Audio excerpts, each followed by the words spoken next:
इन्नल हम्दलिल्लाह नहमदुहु व नस्तईनुहु व नस्तगफिरुहु व नु'मिनु बिहि व नतवक्कलु अलैहि व नऊज़ु बिल्लाहि मिन शुरूरि अनफुसिना व मिन सय्यिआति अमालिना मन यहदिहिल्लाहु फला मुदिल्ल लहु व मन युद्लिल्हु फला हादिय लहु व अशहदु अल्ला इलाहा इल्लल्लाहु वहदहु ला शरीक लहु व अशहदु अन्न मुहम्मदन अब्दुहु व रसूलुहु अम्मा बअदु फ़इन्न खैरल हदीस किताबुल्लाह व खैरल हदी हदी मुहम्मदिन सल्लल्लाहु अलैहि वसल्लम व शर्रल उमूरि मुहदसातुहा व कुल्ल मुहदसतिन बिदअह व कुल्ल बिदअतिन ज़लालह व कुल्ल ज़लालतिन फिन्नार। फ़अऊज़ु बिल्लाहि अस्समीइल अलीम मिनश शैतानिर रजीम मिन हमज़िहि व नफ़्ख़िहि व नफ़्सिहि बिस्मिल्लाहिर रहमानिर रहीम। या अय्युहल्लज़ीना आमनुत्तक़ुल्लाहा हक़्क़ तुक़ातिहि व ला तमूतुन्न इल्ला व अंतुम मुस्लिमून। या अय्युहन्नासुत्तक़ू रब्बकुमुल्लज़ी ख़लक़कुम मिन नफ़्सिन वाहिदह व ख़लक़ मिन्हा ज़ौजहा व बस्स मिन्हुमा रिजालन कसीरन व निसाअ वत्तक़ुल्लाहल्लज़ी तसाअलून बिही वल अर्हाम इन्नल्लाहा कान अलैकुम रक़ीबा। या अय्युहल्लज़ीना आमनुत्तक़ुल्लाहा व क़ूलू क़ौलन सदीदा युस्लिह लकुम अअमालकुम व यग़फ़िर लकुम ज़ुनूबकुम व मन युतिइल्लाह व रसूलहु फ़क़द फ़ाज़ फ़ौज़न अज़ीमा। रब्बि इश्रह ली सदरी व यस्सिर ली अमरी वहलुल उक़दतम मिन लिसानी यफ़क़हू क़ौली। सुब्हानक ला इल्म लना इल्ला मा अल्लमतना इन्नका अंतल अलीमुल हकीम। मोहतरम हज़रात, हाज़रीन जुमा, पर्दानशीं इस्लामी माँ और बहनों और अज़ीज़ प्यारे बच्चों, तमाम किस्म की हम्द व सना, किबरियाई और बड़ाई, अज़मत व रिफ़ाअत अल्लाह वहदहु ला शरीक के लिए लायक व ज़ेबा है, जिसने हमें और आपको, तमाम इंसानों को, तमाम मखलूक़ात को वजूद बख्शा, जिसने हम तमाम लोगों को पैदा फरमाया, ईमान वाला बनाया, मुसलमान बनाया, तौहीद परस्त बनाया, हम तमाम लोगों पर अपनी बेशुमार नेमतें अता फरमाई। रहमत बरकत नाजिल हो, दरूद व सलाम नाजिल हो उसके तमाम अंबिया इकराम पर, बिलखुसूस उसके सबसे आखिरी नबी, सबसे आखिरी रसूल, जिनका नामे नामी इसमें इरामी अहमद मुश्तबा मोहम्मद मुस्तफ़ा सल्लल्लाहु अलैहि वसल्लम है, जिनको अल्लाह रब्बुल आलमीन ने इस दुनिया के अंदर बेशुमार खैर से नवाजा, जिनको अल्लाह रब्बुल आलमीन ने ऐसी रहनुमाई अता फरमाई, ऐसी रहबरी अता फरमाई कि जिस रहनुमाई में और जिस रहबरी में हम तमाम लोग अपनी दुनिया और आखिरत को संवार सकते हैं, दुनिया और आखिरत को बेहतर बना सकते हैं, अच्छी बना सकते हैं। हज़रात गिरामी, आपके सामने इल्म के ताल्लुक़ से कुछ बातें अर्ज़ करेंगे इंशाअल्लाह। आज हम अपने माहौल को देखें, अपने इलाके को देखें, मुस्लिम माशरे को देखें और गैर मुस्लिम माशरे को भी देखें, तो हमारे सामने ये बात बिल्कुल वाज़ेह होगी, हमारे सामने ये बात आया होगी कि हम तमाम लोग बहुत ही अच्छे दौर से नहीं गुज़र रहे हैं, चाहे मुसलमान हो चाहे गैर मुसलमान हो। अपने मुल्क के तनाजुर में देखें अगर आप, तो अच्छा दौर नहीं गुज़र रहा है। हर तरफ परेशानी का आलम है, अफरा तफरी का आलम है, मुसीबतें, परेशानियां जैसे लगता है कि लोगों का मुकद्दर बन चुकी है और हर आदमी अपनी परेशानी और मुसीबत में घिरा हुआ है, मुख्तलिफ़ किस्म की आजमाइशों में घिरा हुआ है। कभी माल की आजमाइश, पैसे की दिक्कतें, कभी घरों की दिक्कतें, कभी माशरे के अंदर के हालात की दिक्कतें, कभी हुकूमत की जानिब से जुल्म व तशद्दुद की दिक्कतें, और कभी कुछ। हर एतबार से तमाम के तमाम मुसलमान ख़ास तौर से परेशान हैं और इन तमाम परेशानियों का मसला अगर हल करना है तो उसका सिर्फ़ और सिर्फ एक ज़रिया है, और वो ज़रिया है इल्म। कोई और ज़रिया इसकी जगह नहीं ले सकता। इल्म यही एक इलाज है। जिस माशरे के अंदर इल्म होता है, चाहे तहरीरी इल्म हो, तकरीरी इल्म हो, या इसी तरीके से फ़हम का इल्म हो, सूझबूझ का इल्म हो, जिस कौम के अंदर ये तीन चीज़ें रच जाती हैं, बस जाती हैं, वो कौम आला दर्जे को पहुँचती है। सिर्फ लिखने पढ़ने का इल्म नहीं, बल्कि असल फ़हम का इल्म।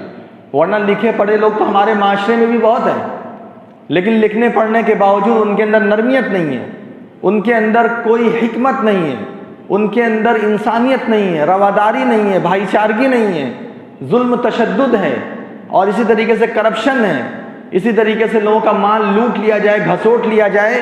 इस तरीके की जहनियत बनी हुई है। ये जहनियत क्यों बनी हुई है? इसलिए क्योंकि इल्म एक तो नहीं है, और जिसके पास इल्म है उसके पास सूझबूझ नहीं है, समझ नहीं, या दीन का इल्म नहीं है।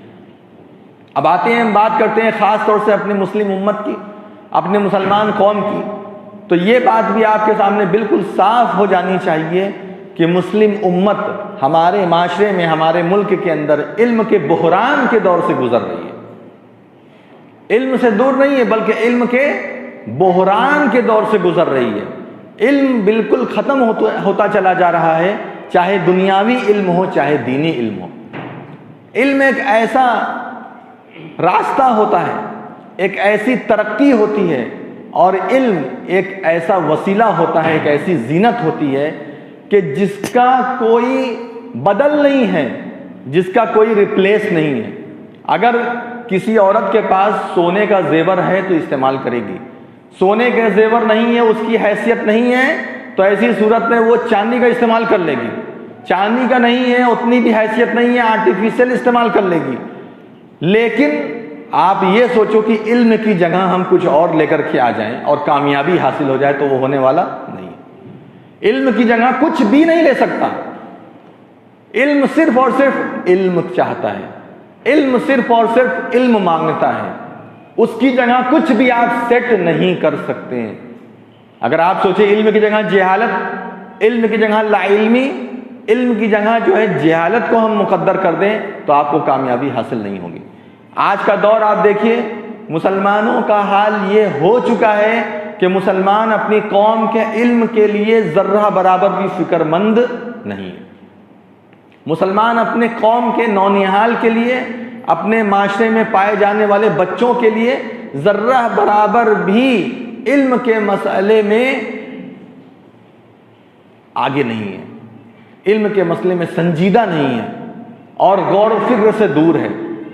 अल्लाह रब्बुल आलमीन से आप सिर्फ ये शिकवा मत करते रहिए, अल्लाह रब्बुल आलमीन से सिर्फ आप ये शिकायत मत करते रहिए कि हुकूमत अच्छी होती तो ये हो जाता, हुकूमत अच्छी होती तो वो हो जाता, अगर सरकार इसकी नहीं उसकी होती तो ये हो जाता। अगर आपको सरकार पर भरोसा है, अगर आपको हुकूमत पर भरोसा है, तो आपकी हालत 2014 में ख़राब नहीं होती, बल्कि और बाद में भी ख़राब होती, बल्कि ये हालात जो है हमारे 1947 से बने हुए हैं। अंग्रेज़ों की हुकूमत जब ख़त्म हुई और मुल्क को आज़ादी मिली, तो उस दिन से मुसलमानों की कब्र खोदने का काम शुरू हो चुका था। आप किसी सरकार के भरोसे मत रहिए, आप अल्लाह रब्बुल आलमीन के साथ शिकवा शिकायत मत कीजिए। अगर गवर्नमेंट के ज़रिए से आपके मसले हल हो जाते हैं, तो मेरे भाइयों, मैं आपको यकीन दिलाना चाहता हूँ कि 2014 के पहले हमारी कोई बर्बादी नहीं हुई होती। अगर आप सरकार के भरोसे हैं, या हमारे मालदार लोग, या हमारी कौम के लोग गवर्नमेंट के भरोसे हैं, तो ये गलतफहमी है। हाँ, थोड़ा बहुत फ़ायदा होगा, थोड़ा बहुत फ़ायदा होगा। जो किसी पार्टी का लीडर बन करके घूम रहा होगा, अध्यक्ष बना होगा, उपाध्यक्ष बना होगा, उसको थोड़ा बहुत फ़ायदा हो जाएगा, उसकी आओ भगत हो जाएगी, माशरे में उसका मकाम रहेगा। लेकिन आप ये सोचो कुल्ली तौर पर, मुकम्मल तौर पर आप अपने कौम के मसले को हल कर लें, ये मुमकिन नहीं है। क्यों? इसलिए क्योंकि हमने हर काम को सरकार के भरोसे छोड़ दिया और हम ये सोचते हैं कि वही करेंगे तो करेंगे, वो नहीं करेंगे तो नहीं करेंगे। यहां से गलती शुरू हुई है मेरे भाइयों। कौम के मालदारों को अल्लाह रब्बुल आलमीन ने जिनको माल अता किया है, जिनको करोड़ों अता किया है, सिर्फ उन्हीं की बात नहीं हो रही है। अल्लाह रब्बुल आलमीन ने जिनको 15-20 हज़ार भी महीने का वारिस बना दिया है, जिनको 15-20 हज़ार का भी तनख्वाह का मालिक बना दिया है, जिनको 40-50 हज़ार रुपये महीने का मालिक बना दिया है, उनकी भी जिम्मेदारी है, उनकी भी जिम्मेदारी है। हमारी कौम के लोग उठते हैं और उठने के बाद संडे के रोज जाते हैं, जा करके घूमते हैं, टहलते हैं, 10-10 हज़ार की बिल पेमेंट जब करते हैं तो उन्हें अफसोस नहीं होता। या तो अपने कार्ड के जरिए से या कैश फौरन गिनते हैं 10-10 हज़ार रुपया और पेमेंट कर देते हैं, उन्हें अफसोस नहीं होता। लेकिन जब यही मुसलमान कौम, जब यही हम लोग अपने कौम के बच्चों की पढ़ाई और एजुकेशन की बात करते हैं और उसमें कंट्रीब्यूशन की बात करते हैं, उसमें ताउन की बात करते हैं, मदद की बात करते हैं, तो सारे लोगों को सांप सूंघ जाता है। जिनको अल्लाह रब्बुल आलमीन ने ज़्यादा नवाजा है, थोड़ा बहुत उनके जेब से निकल जाता है। क्या जिनको ज़्यादा नवाजा है बस उन्हीं की जिम्मेदारी हमेशा रहेगी? क्या वही हर काम में आगे आगे बढ़ करके रहेंगे? क्या जिनको अल्लाह रब्बुल आलमीन ने थोड़ा बहुत दिया है उनकी जिम्मेदारी नहीं बनती है? अगर अल्लाह रब्बुल आलमीन ने आपको 15-20 हज़ार का मालिक बना दिया है महीने का, और ऐसी सूरत में आप अगर 500,000 रुपया अपनी कौम के ऊपर, अपने बच्चों पर नहीं, बच्चों पर तो आप दूसरे तरीके से खर्च करते रहिए, बीवी बच्चे पर आप दूसरे तरीके से खर्च करते रहिए जो आपके पास है। अगर आप अपनी कौम के लिए 1,000 रुपया महीना, 500 रुपया महीना नहीं खर्च कर पा रहे हैं तो आप समझ जाइए कि आप शिकवा शिकायत करने के हकदार नहीं हैं। आप जुबान खोलने के हकदार नहीं है कि कौम की ये हाल है, कौम की वो हाल है।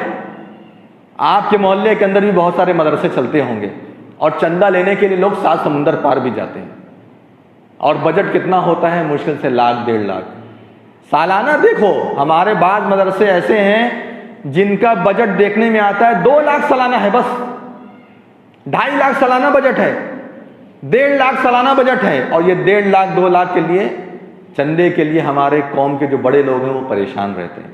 7 समुंदर पार तक भी चंदा करने जाते हैं। बजट कितना है? पढ़ाई कितनी हो रही है? 5 तक की, 8 तक की, बस एडिशनल तौर पे उसमें कुरान डाल दी गई है या नाजरा डाल दिया गया या हदीस वगैरह डाल दी गई है, और इसके लिए कौम इतना परेशान है, इतना परेशान है। लेकिन यही कौम जिनको अल्लाह रब्बुल आलमीन ने अता किया है वो इसके लिए कोई भी फिक्र नहीं करते हैं। मेरे भाइयों, आज के वक्त में, आज के दौर में सारा काम आप दीन का कीजिए, लेकिन सबसे बड़ा काम अगर आपके जिम्मे कोई है तो वो है अपने बच्चों की एजुकेशन का ख्याल कीजिए, अपनी कौम के बच्चों की एजुकेशन का ख्याल कीजिए। ये वक्त बहुत नाजुक है, अब तक हम लोग जागे नहीं हैं, और अगर अब भी जागने का मौका ना मिले तो अब समझ जाइए कैसी बर्बादी आएगी, उसका आप इदराक भी नहीं कर सकते, उसके बारे में आप सोच भी नहीं सकते कैसी बर्बादी आने वाली है। इल्म ही आपको आगे लेकर के जाएगा। अल्लाह तबारक व तआला ने कुरान में कई जगह फरमाया कि कुल हल यस्तविल लज़ीना यअलमून वल्लज़ीना ला यअलमून, क्या जानने वाले नहीं जानने वाले बराबर हो सकते हैं? आज हमारे लोगों के अंदर इल्म ना होने की वजह से डर है, डर होने की वजह से कौम के लिए आवाज़ उठाने का जज्बा नहीं है, मानता नहीं है। अगर 50,000 महीना कमाने वाला आदमी, 40,000 महीना कमाने वाला आदमी अपनी कौम के लिए 2,000, 3,000 या 1,000 महीना खर्च नहीं कर पा रहा है, ऐसे शख्स की दौलत पर, ऐसे शख्स के माल के ऊपर अफसोस है, हमें अफसोस है। वो पैसा इकट्ठा कर रहा है लेकिन वो शिकवा शिकायत करता है, अरे काम धंधा नहीं चल रहा है, नाशुक्री। अल्लाह रब्बुल आलमीन ने अता किया, दिया, लेकिन नाशुक्री इस कदर, अरे बड़ा बुरा दौर है, बड़ा बुरा कोरोना है, कोरोना देखो 1.5 साल से हालत क्या है। मैं मानता हूँ अच्छे की कमर टूटी है इसके अंदर, लेकिन जिस तरीके से मुसलमान के मालदार लोग शिकवा शिकायत कर रहे हैं, ये उनके लिए जेब नहीं देता, ये उनके शायान शान नहीं है, ये उनके लायक नहीं है। जिन लोगों को अल्लाह रब्बुल आलमीन ने बहुत परेशान किया, मतलब हालात की वजह से, जिन लोगों के हालात बहुत ख़राब हुए हैं कोरोना और लॉकडाउन की वजह से, उन लोगों के ज़रिए से भी आज भी दीन की अच्छी खिदमत हो रही है। आप साउथ इंडिया को देखिए, आपको गुजरात याद है? गुजरात के अहमदाबाद और दीगर जगह का मुसलमानों के ऊपर हुआ जुल्म 2002 का गुजरात दंगा, वहाँ के मुसलमान भी अपने पैर पर खड़े हैं। कभी आप देखते हैं गुजरात का कोई आदमी आया है चंदा करने? कभी आपने देखा? हर जगह के मुसलमान बेशुमार परेशानी, बेशुमार जुल्म तशद्दुद के बावजूद संभले हुए हैं, अपने पैर पर खड़े हैं, अपनी इज्जत बचा करके चल रहे हैं, अपने नौनिहालों को पढ़ा रहे हैं, अपने नौनिहालों को आगे बढ़ा रहे हैं, अपनी कौम की फिक्र कर रहे हैं। लेकिन हमारा एक यूपी, बिहार, झारखंड, ये 2-3 स्टेट ऐसे हैं, बस अल्लाह खैर करे, और बंगाल वगैरह, यहाँ के मुसलमानों ने अब तक सिर्फ और सिर्फ सरकार पर भरोसा किया है। सरकार करेगी तो ये होगा, सरकार मान्यता नहीं दे रही है, सरकार ये कर रही है, सरकार वो कर रही है, सरकार ने ये छीन लिया, सरकार ने वो छीन लिया, बस यही दिन रात यहाँ पर बातें होती हैं। हम अपने लेवल से क्या करेंगे इसके बारे में कौम को कोई फिक्र नहीं है। आप अपनी नाहिए से उठिए, आप तो ये करते हैं कौन सा अच्छा सा स्कूल है, हाँ फलाना स्कूल बहुत अच्छा है, कितनी वहाँ पर फीस है, इतनी फीस है, हाँ चलो ठीक है, पढ़ाई अच्छी हो रही है। ऐसे भी लोग हैं जो 20-20 हज़ार महीना खर्च करके अच्छे से अच्छे स्कूल में डालने बनारस के अंदर 20-20 हज़ार रुपये महीना सिर्फ फीस के नाम पर चला जाता है बच्चों का। ठीक है, आपने अपने बच्चों की पढ़ाई लिखाई का अच्छा इंतजाम किया, आपने अपने बच्चों को हक अदा करने की कोशिश, क्योंकि हक है औलाद की तरबियत करना, और औलाद की तरबियत जो है सबसे बड़ी तरबियत है वो तालीम। आपने अच्छा किया, लेकिन आपके इर्द गिर्द जरा निगाह घुमाइए, वो नंगे भूखे बच्चे जिनके तन पर गंजी तक नहीं है, बनियाइन तक नहीं है, वो दिन रात बिल्ली डंडा खेल रहे हैं, वो गोली खेल रहे हैं, उनके पास पैसा नहीं है। इस्लाम के नाम पर जो काम किया भी जा रहा है कुछ स्कूल वगैरह में, वहां पर भी फीस इतनी है कि उनके बस की बात नहीं है। वो बिल्कुल बेयारो मददगार हैं, ना उनके पास घर में माल है कि वो अच्छी तालीम दिला सके। हार पछता करके वो गवर्नमेंट स्कूल में डाल देते हैं। गवर्नमेंट स्कूल का हाल क्या है हमारे यहाँ वो आप जानते हैं। उसके बाद क्या होता है, घर में हालात सही नहीं है, चलो भैया घर में काम करो, मुश्किल से 2, 3, 4, 5 तक पढ़ा, उसके बाद सारी कहानी खत्म। बताइए कौन जिम्मेदार है? आपने ईसाइयों को देखा है, वो कभी भी चिल्लाते नहीं हैं, वो कभी ये नहीं कहते हैं कि हमारी गवर्नमेंट ख़राब है, ये है गवर्नमेंट ख़राब है, कैसी है वो है, उस पर बात अभी मैं नहीं कर रहा हूँ, लेकिन सिर्फ ये कह करके आप अपने ऐब को ख़त्म नहीं कर सकते, आप अपने कौम की परेशानियों को हल नहीं कर सकते। ये बोल बोल करके आपको उठना पड़ेगा, आपको चलना पड़ेगा। आप गौर कीजिए, मैं इस पर बार बार बात करता हूँ, आप इतने बड़े इलाके में देखिए, मुसलमानों की खैर फलाह के लिए अच्छे टीचर रख करके अच्छा स्कूल मदरसा है कोई? तो आप बताइए, अगर है तो अभी आप बता दीजिए, जहां पर बिल्कुल दिल खोल करके गरीब बच्चे जाएं, अमीर बच्चे भी जाएं, गरीब बच्चे भी जाएं, और जा करके दिल खोल करके 100-200 रुपए फीस में पढ़ लें आराम से। आप बताइए कोई है? लेकिन मालदारी है। अल्लाह रब्बुल आलमीन ने हमारे मुल्क के अंदर एक खासियत रखी है, यहाँ पर गरीबी है, इसमें कोई शक नहीं है, लेकिन अल्लाह रब्बुल आलमीन ने किसी भी इलाके को, यहाँ अपने मुल्क के मैं बात कर रहा हूँ, किसी भी इलाके को ऐसा नहीं रखा है कि वहाँ मालदारों को ना रखा हो, ऐसा नहीं है। आप किसी भी खित्ते में चले जाइए मुल्क के अंदर, आपको हर हिस्से के अंदर, हर इलाके के अंदर अगर गरीबी मिलेगी तो अमीरी भी मिलेगी, मालदार भी मिलेंगे। आप ये सोचो कि मालदार बिल्कुल ख़त्म हो जाए किसी इलाके में, इस मुल्क के अंदर ऐसा नहीं है, अल्हम्दुलिल्लाह इस मुल्क के अंदर ऐसा नहीं है। और जगह है अफ्रीका वगैरह, पूरा पूरा इलाका ही गरीब है, कोई अमीर है ही नहीं वहाँ। बाहर से चंदा आता है, खाना आता है तो खाते हैं, वरना नहीं खा पाते। अफ्रीका में कुछ मुल्क ऐसे हैं, लेकिन मैं अपने मुल्क की बात कर रहा हूँ, यहाँ ऐसा नहीं है। अल्लाह रब्बुल आलमीन ने एरिए में, इलाके में ऐसे लोगों को रखा है। क्या 20,000 30,000 कमाने वाला आदमी हर महीने 1-1 हज़ार रुपया नहीं दे सकता? जब तक अल्लाह उसे दे रहा है दे, नहीं दे रहा है ठीक है, कोई बात नहीं भाई, अब नहीं है हमारे पास, ठीक है, उज़र नहीं दे सकता, अभी मेरे घर का मसला है, ठीक है। अगर अल्लाह ताला दे रहा है तो ये, इसीलिए मैं कम की बात कर रहा हूं, लोग सीधे मालदारों की तरफ चले जाते हैं, जिसके पास ज्यादा माल है उसी को बस देखते हैं, कुछ हुआ बस उसी की तरफ निगाह जाती है, कुछ हुआ बस वही करेगा तो करेगा। नहीं, ये जुल्म है, मालदारों के ऊपर आपका जुल्म है। क्या 15-20 हज़ार कमाने वाला आदमी नहीं ये सब काम कर सकता? 500,000 रुपया नहीं दे सकता महीना? है तो दे, नहीं है तो मत दे। ये बखीली हमें मार दी है, इस बखीली ने हमें बर्बाद कर दिया है। और जितनी ज़्यादा बखीली हमारे माशरे के अंदर पाई जाती है, ऐसी बखीली शायद हमें कहीं देखने को ना मिले। अभी ज़मीन बिकने लगे, अभी घर बिकने लगे, तब आप देखिए मुसलमानों की रईसी, मुसलमानों की मालदारी आप शादी में देखिए। 50 रस्म होती हैं जो जायज़ भी है, उसमें बहुत सारी नाजायज़ उसमें रस्म है। कुछ तो ठीक है, कर सकते हैं, लेकिन बाज़ रस्में ऐसी हैं जो बिल्कुल नाजायज़ है, हो रही है, धड़ल्ले से हो रही है। पानी की तरह पैसा बहाया जा रहा है, पानी की तरह माल बहाया जा रहा है, सब कुछ किया जा रहा है। लेकिन आप ज़रा गौर कीजिए मेरे भाइयों, जब फ़कीरी होती है तो मदरसे में नज़र आती है, फ़कीरी होती है तो वहाँ मस्जिद में नज़र आती है।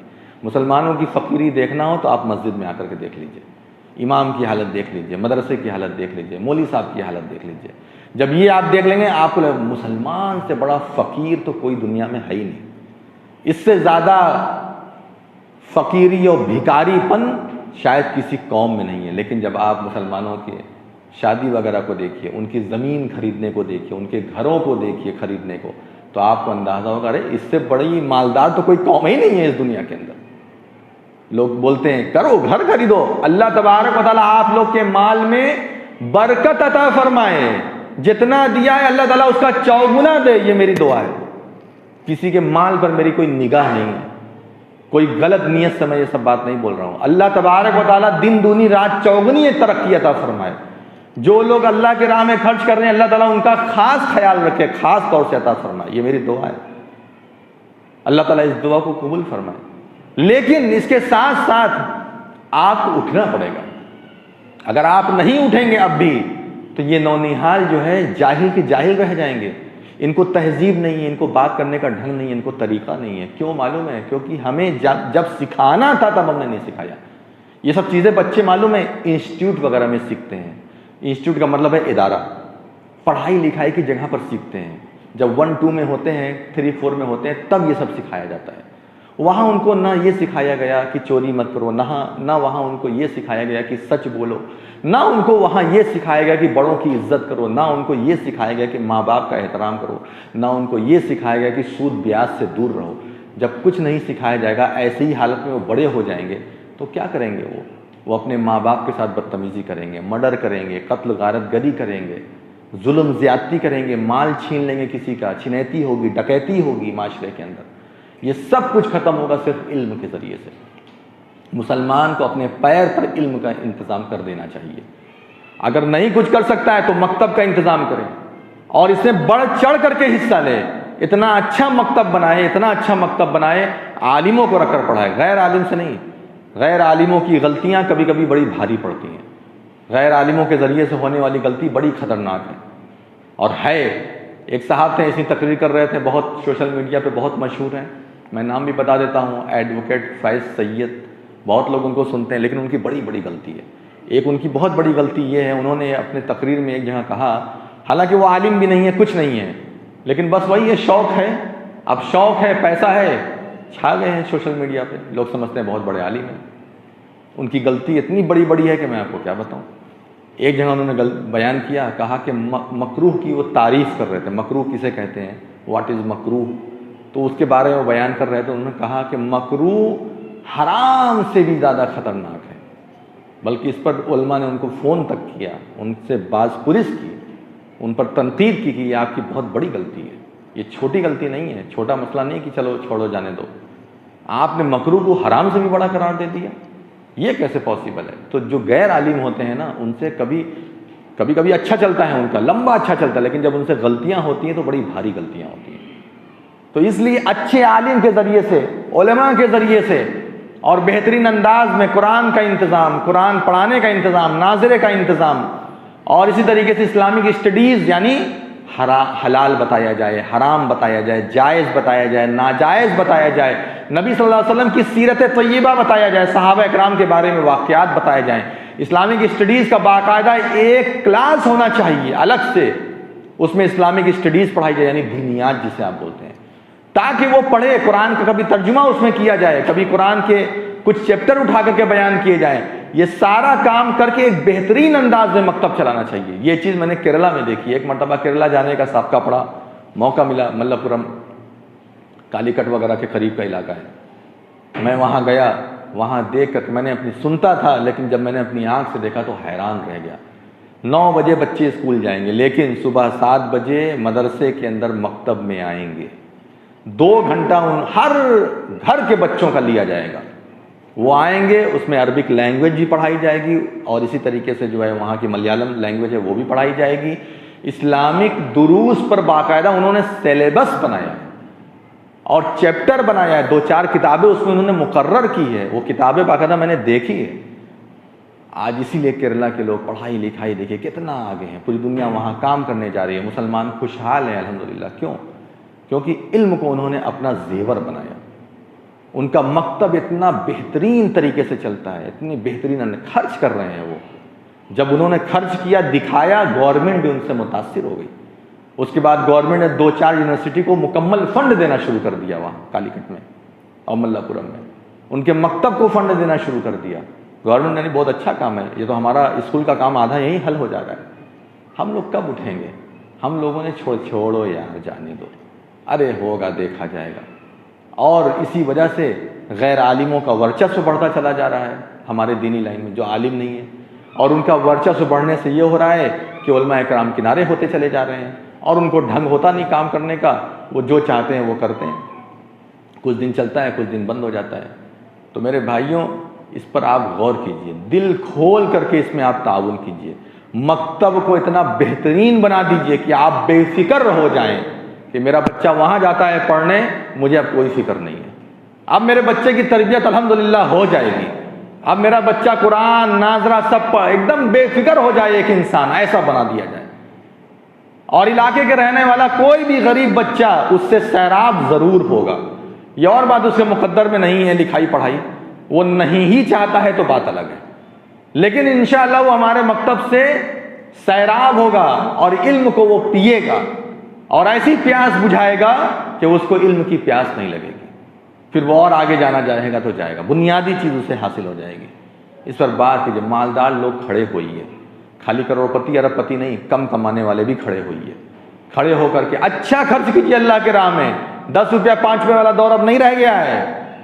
ठीक है, अल्लाह के नज़दीक 5 रुपये की भी बहुत वैल्यू है, लेकिन अपने माशरे के हालात को देख करके 10-5 से जी मत चुराइए। ये वो दौर नहीं है। ये दौर है 500 रुपया खर्च करने का, 1000 रुपया महीना खर्च करने का दौर है। ये हालात ऐसे हैं। आपके माल की कितनी वैल्यू है अल्लाह के नज़दीक, वो अल्लाह जानता है। आपको पता नहीं कितना दे दे आपकी नीयत पर, लेकिन ये दौर ऐसा है, ये वक्त ऐसा है। अगर अभी भी हम लोग अपने पैर पर खड़े नहीं होंगे और भरोसे पर रहेंगे, वो करेंगे वो करेंगे, सरकार अच्छी आएगी, अखिलेश की सरकार आएगी तो करेगी, फलाने आएंगे तो करेंगे, तो ऐसे ही झुंझुना लेकर के बैठे रहो जिंदगी भर। कुछ होने हमारे वाला नहीं है हमारा आपका। अगर हमें कुछ करना है तो हमें करना है। हम मुसलमानों को मुसलमान की फिक्र करना है। वो गैर कौम, गैर मुस्लिम, वो हमारी क्या फिक्र करेगा जी? वो क्या फिक्र करेगा? सब्सिडी दे देगा 1-8 साल के लिए, फिर खत्म कर देगा, उसी में खुश हो जाओगे। यही करेगा वो, और क्या करेगा? अगर तुम्हें अपनी कौम की फिक्र करना है तो तुम्हें करना है, तुम्हें उठना पड़ेगा अपनी कौम के लिए, तुम्हें अपने पैर को जमाना पड़ेगा। ये भरोसे वाली जिंदगी छोड़ दो और अपने मोहल्ले के भरोसे पर आओ। ये भी मत सोचो अब यहां पे काम है तो चले भाई दिल्ली जाकर के चंदा करें, यहां काम है तो नहीं। अपने पैर पर खड़े होने का जज्बा, अल्लाह ताला आपको देखिए कैसे काम कराता है, कराएगा। ये कोई मुश्किल तरीन काम नहीं होता, अल्लाह तबारक व तआला कराएगा। अच्छे लोग जुड़ें, अच्छे लोग, सिर्फ अच्छे लोग अगर ये बोलते रहेंगे अरे वो जगह ठीक नहीं है, अरे वहाँ पे काम नहीं है, वहाँ ऐसा है, वहाँ वैसा है, तो भी कैसे काम होगा? अच्छे लोग भी अच्छे अंदाज में जुड़ें और जुड़ करके जहाँ खराबी है वहाँ अच्छाई पैदा करें, तब इंशाअल्लाह हमारी नस्ल को देखिए लहलहाएगी। अभी से आप फिक्र करना शुरू कर दीजिए, आप देखेंगे आने वाले 20-30 साल में आपको इतना बेहतरीन रिजल्ट मिलेगा कि आपकी आने वाली नस्ल आपका शुक्रिया अदा करेगी और आप भी फ़ख्र महसूस करेंगे और अल्लाह ताला का शुक्र अदा करेंगे। अल्लाह रब्बुल आलमीन से दुआ करते हैं कि अल्लाह तबारक व तआला हम लोगों के जज्बे को और बेहतरीन कर दे, अच्छा कर दे। हमें अल्लाह रब्बुल आलमीन तौफीक अता फरमाए कि हम लोग इस तरह के रास्ते में काम करें। अल्लाह तबारक व तआला हम तमाम लोगों को अल्लाह की राह में, दीन की राह में, इल्म की राह में खर्च करने की तौफीक अता फरमाए। अल्लाह तबारक व तआला जब तक हम लोगों को इस दुनिया में ज़िंदा रखे इस्लाम और ईमान पर, और जब हमारी वफ़ात का वक्त है तो ख़ात्मा बिल खैर फरमा। अल्लाह तबारक व तआला मुसलमानों की जान, माल, इज़्ज़त, आबरू की हिफाजत फरमा। अल्लाह तबारक व तआला मुसलमानों को जब तक इस दुनिया में ज़िंदा रखे इस्लाम और ईमान पर, और जब वक्त रफ़ाक़त का आए तो ख़ात्मा बिलखैर फरमा। कलमा शहादत ला इलाहा इल्लल्लाह मुहम्मदुर रसूलुल्लाह की वफ़ात अता फरमा। अल्लाह रब्बुल आलमीन हम तमाम लोगों को एक कर दे, नेक कर दे, मुत्तहिद कर दे, तमाम किस्म के इख्तलाफ़ात तनाज़ात को हमारी ज़िंदगी से ख़त्म कर दे, हटा दे। अल्लाह रब्बुल आलमीन हम तमाम लोगों की हर किस्म की परेशानियों को दूर फरमा दे। अल्लाह रब्बुल आलमीन हमारी गरीबी, मुफलिसी और बेचारगी सारी चीज़ों को ख़त्म फरमा दे। अल्लाह रब्बुल आलमीन हम तमाम लोगों को इज़्ज़त, वक़ार और इसी तरीके से रौब अता फरमा। अल्लाह रब्बुल आलमीन गैर मुस्लिमों के दिलो दिमाग में हमारा डर डाल दे। जिस तरीके से पहले हमारा डर और हमारा रौब गैर मुस्लिमों के अंदर रहता था, वैसे ही हमारी इज़्ज़त वापस कर दे। अल्लाह रब्बुल आलमीन हम तमाम लोगों को कुरान वाला बना, हदीस वाला बना, कुरान और हदीस के मुताबिक ज़िंदगी गुजारने वाला बना। जब तक हम लोग को इस दुनिया में ज़िंदा रख, इस्लाम की खिदमत अंजाम देने वाला बना करके ज़िंदा रख, और जब वफ़ात का वक्त आए तो ख़ात्मा बिलखैर फरमा। आमीन या रब्बल आलमीन। अक़ूलु क़ौली हाज़ा व अस्तग़फ़िरुल्लाह ली व लकुम व लिस्साइरिल मुस्लिमीन मिन कुल्लि ज़ंबिन फ़स्तग़फ़िरूहु इन्नहु हुवल गफ़ूरुर रहीम।